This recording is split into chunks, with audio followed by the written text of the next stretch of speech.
Hi students, in this video we will discuss question numbers 2 to 5 from exercise 10C of the chapter Electromagnetism.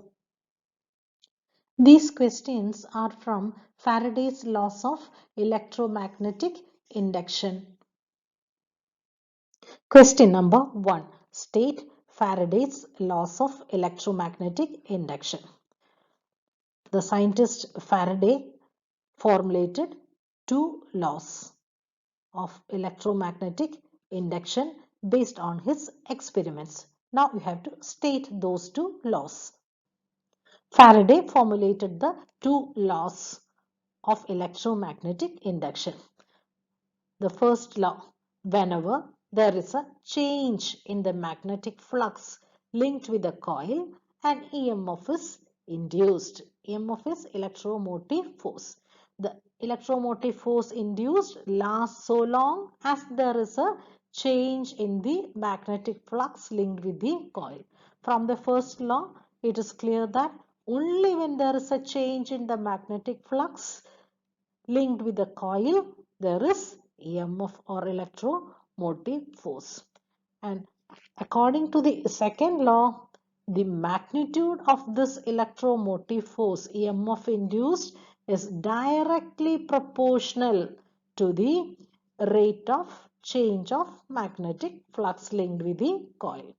If the magnetic flux changes at a constant rate, the EMF produced will be steady.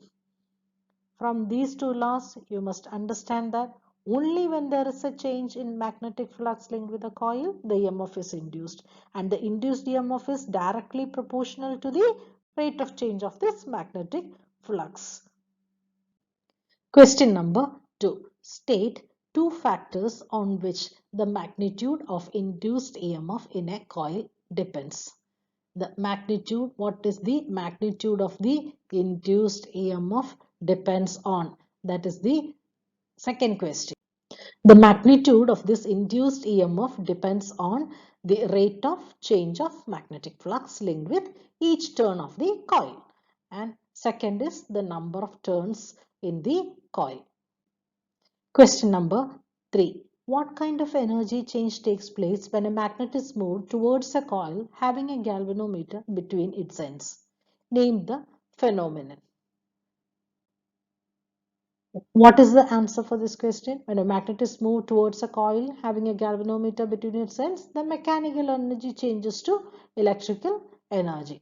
And this phenomenon is known as electromagnetic induction. We have learned all this in the video of electromagnetic induction. Please watch the video for better understanding. Question number 4. How would you demonstrate that momentary current can be obtained by the suitable use of a magnet, a coil of wire, and a galvanometer? What is the source of energy associated with the current obtained in part A?